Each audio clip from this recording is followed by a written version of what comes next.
I can say to my new Samsung Galaxy S25 Ultra, hey, find a keto-friendly restaurant nearby and text it to Beth and Steve. And it does, without me lifting a finger. So I can get in more squats anywhere I can. 1, 2, 3.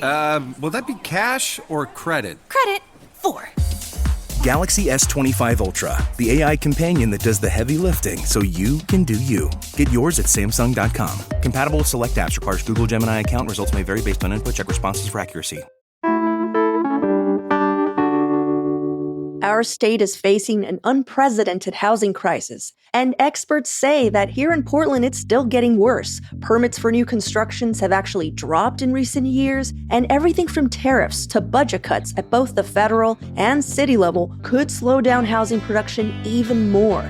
So today on CityCast Portland, we're talking with State Senator Con Pham, chair of the Oregon Senate's Housing and Development Committee. She's here to help us understand how things got so bad and some of the laws she's hoping we can pass to help us out of this mess. It's Thursday, March 20th. I'm Claudia Meza, and this is what Portland's talking about.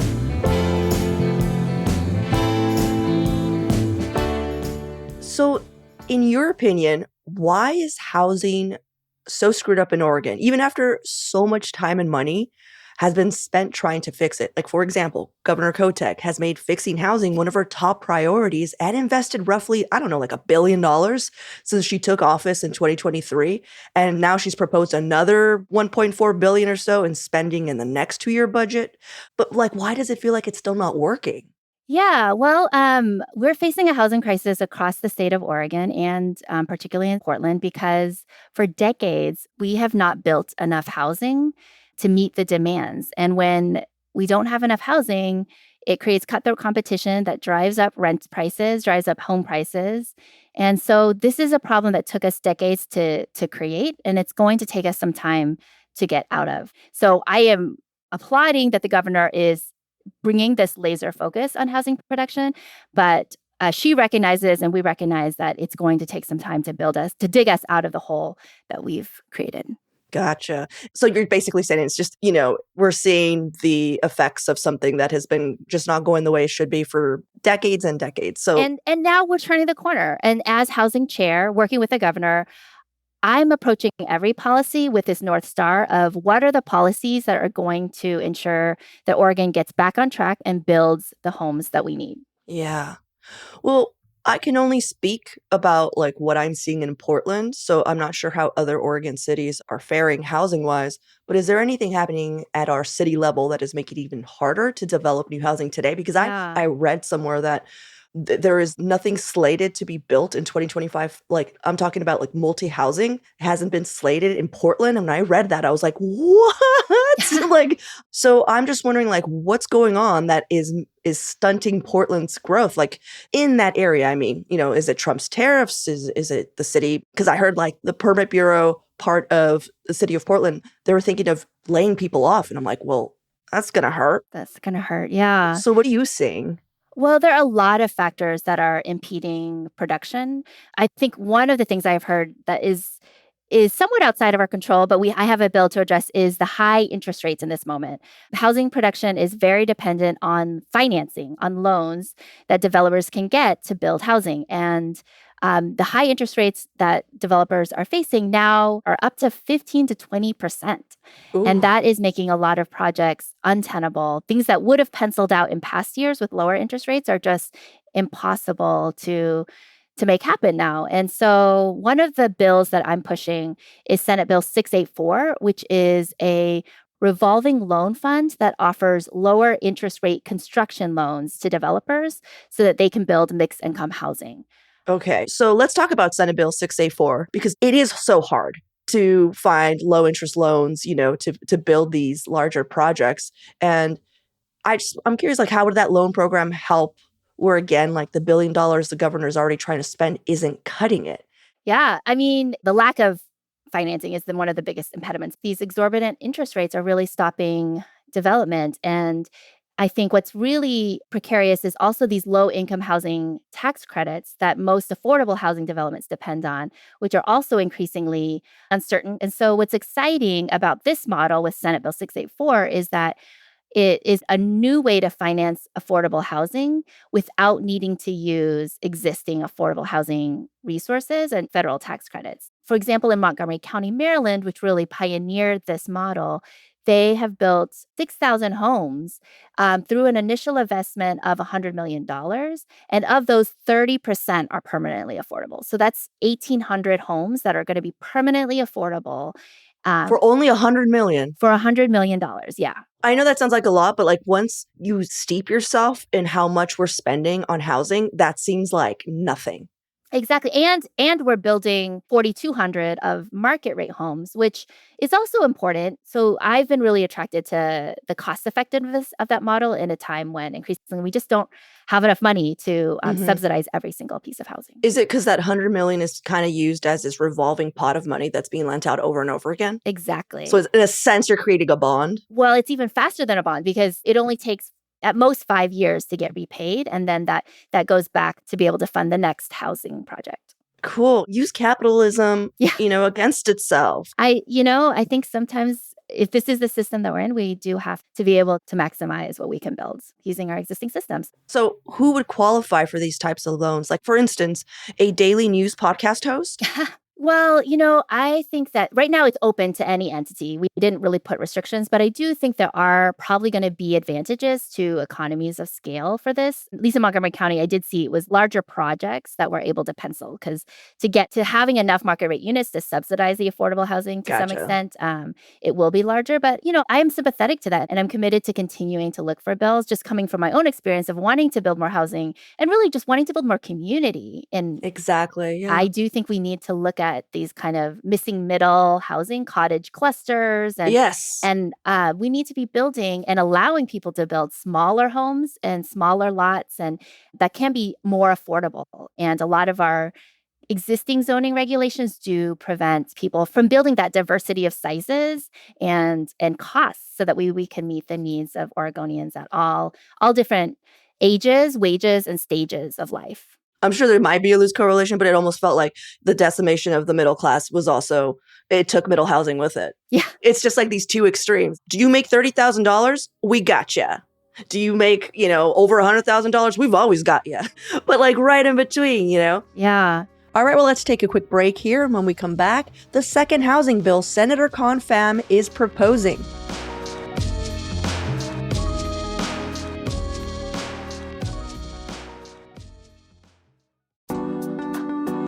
On March 28th, the Portland State University Center for Entrepreneurship is hosting their annual Clean Tech Challenge Finals. Now, that's PSU's premier invention competition, which gives student teams $1,000 in grant funding and then 10 weeks to develop innovative prototypes. And this year, they're also adding a brand new companion competition, the Everyday Entrepreneur, which opens up the opportunity to develop and pitch all other business ideas, no prototypes required. You can watch this all play out like our own local Shark Tank, where all 12 teams showcase their hard work and compete live for $3,000 in prizes. The winner of the Clean Tech Challenge is then invited to represent PSU at Oregon's only statewide collegiate invention competition, Invent Oregon, this June. The event is absolutely free, and cosplaying as your favorite invention of the last century is highly encouraged, no matter how many weird looks you're getting. To register, head to the link in our show notes. This episode is sponsored by Babbel. Are you holding back on foreign travel plans this year because you're afraid of the language gap? I'm not, because I have Babbel. I'm David Plotz, the CEO of CityCast, and I'm learning Spanish on Babbel, getting ready for a trip to Mexico City. Babbel is the language learning app that gets you talking. Babbel's quick 10-minute lessons, handcrafted by over 200 language experts, get you to begin speaking your new language in 3 weeks or at whatever pace you choose. Babbel's tips and tools are inspired by the real-life stuff you actually need when communicating. With a focus on conversation, you'll be ready to talk wherever you go. Babbel has given me great lessons on getting directions, ordering in a restaurant, and making plans. And of all the things I'm doing in Mexico City, I'm probably most excited about the soccer game we're going to. So I was excited to learn how to cheer from Babbel. That'll be me you'll hear yelling, "Fuerza Tigres! Fuerza Tigres!" With over 16 million subscriptions sold, Babbel's 14 award-winning language courses are backed by a 20-day money-back guarantee. Let's get more of you talking in a new language. Babbel is gifting our listeners 60% off subscriptions at babbel.com/citycast. Get up to 60% off at babbel.com/citycast. Spelled BABBEL.com/citycast. Babbel.com/citycast. Rules and restrictions may apply. So let's talk about Senate Bill 49, which introduces what you call 6 housing production accelerator concepts. You're almost saying like this bill is going to introduce these 6 concepts that start a conversation. How does the bill do that? Because a bill usually just outlines like, well, this is how the law works now. So I'll be honest, I felt like I was back at Evergreen where we just talk about a book and I'm just like, what's happening right now? So like explain to me Senate Bill 49 and these 6 concepts. Sure. Well, it is a conversation. For the record, we've already taken out one of those concepts. So now there's 5 based on the conversations that we've had with local cities, with local jurisdictions, with some folks who work on historic neighborhood preservation and, with developers and architects, people who are deeply involved in housing production. So each of these now 5 regulatory changes are designed to make it easier to get homes built. And they're based on changes that I have heard requested from home builders and other housing policy experts who have said, we have actually faced this barrier to getting more homes built. And if you change this would help us. So what were we looking at? It's everything from, changing the composition of the buildings design commission to model zoning codes to making our inclusionary zoning regulations more flexible and making sure they're funded. The city of Portland over the last decade did have an inclusionary zoning program, which I actually helped advocate for 10 years ago. But I have to admit that there were some kinks that needed to be worked out. And because we didn't fund it, and we set this new mandate, it did end up having the unfortunate consequences of leading a lot of developers to then build 19 units and below. Yeah. Now the city of Portland is on the right track.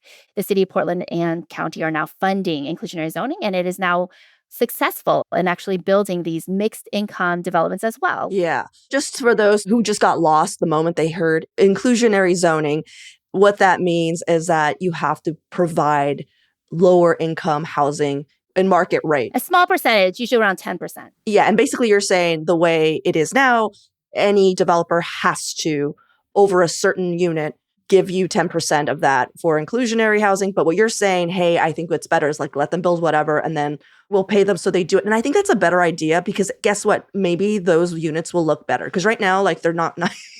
Nobody wants to live in those. They're like, we'll put them in the dank windowless, basement units. Okay, can we talk about something real quick about inclusionary housing, which is the restrictions of income?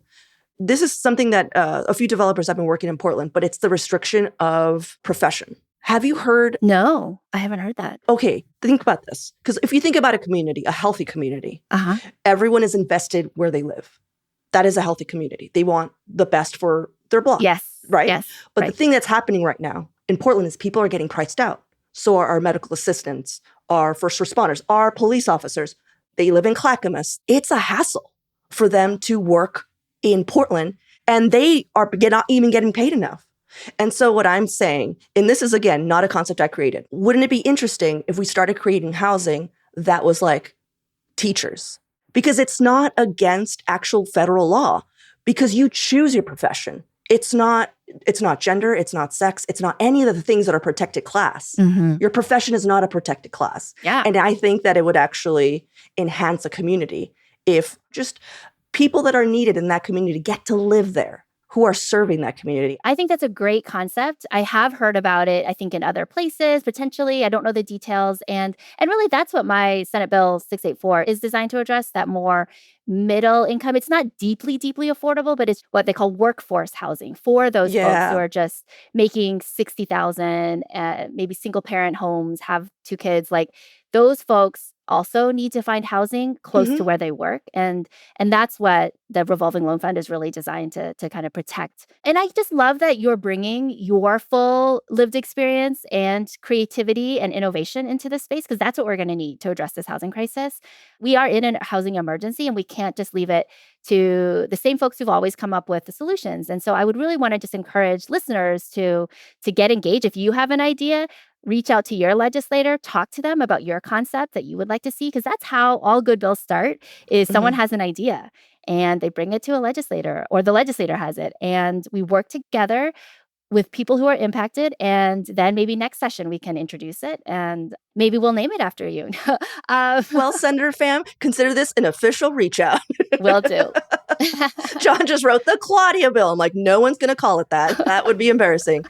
Well, what is your like pie in the sky, bigger picture fix? If you didn't have to collaborate, if you had this magic wand, how would you change what's happening? Do you think we need less regulations, cheaper building materials? Like, everyone moving into ADUs? Like, what is your concept of like done in like 5 years? We're good. I think there's no one single silver bullet that can address it. I think it is workforce challenges. We need to make sure that more high school students are being educated about different opportunities to get into the trades and get into home building.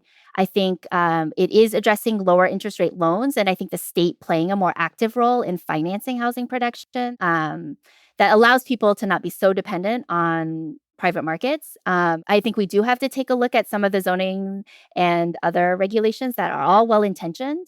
I come from the environmental community. I've advocated for them, but I think all of these well-intentioned policies do slow down production. And as I've learned, time is money, and I think it does add to the cost. So I think it's important for us to address all of these things. And I'm really hopeful that with real conversations, we'll be able to tackle workforce, financing, and also streamlining some of the regulations, and also just overall making sure that we're financing and funding the affordable housing that we do need. Yeah. Well, what's the likelihood of getting these bills passed this year? Like, how much of a fight do you think it will be? I actually have been really heartened. In my Senate Housing and Development Committee, it's made up of both Democrats and Republicans, and we have found a lot of common ground on this issue, on a shared understanding that the lack of housing supply is what's driving these rising housing prices. And so I've really enjoyed working with my Republican Vice Chair, Senator Dick Anderson, who has been really a thought partner in how do we develop policies. And so I think there's this shared sense of urgency that I'm pretty hopeful that we're going to be able to make some good progress on streamlining and kind of spurring housing production this session. Well, thank you so much, Senator Pham, for giving us some of your time. I know that it's limited. And, anytime you want to come and talk housing, it's one of our favorite topics. Thank you so much for having me. And please encourage your listeners to reach out to legislators anytime and tell them how important housing production, housing tenant protections, all of this is for the state.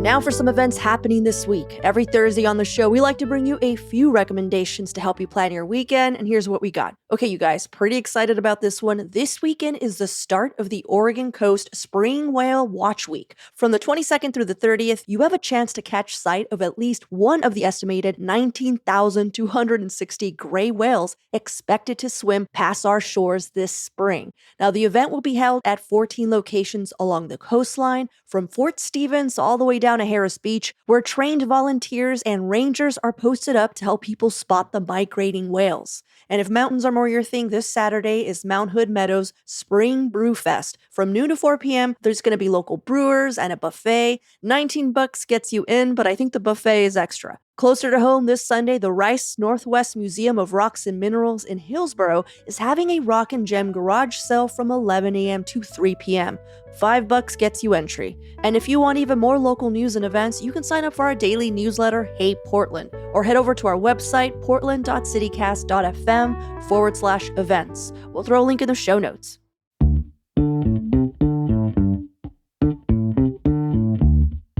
Well, that's all for today here on CityCast Portland. Thanks so much for listening. We'll be back tomorrow morning with more from around the city. Until then, see you at Slim's.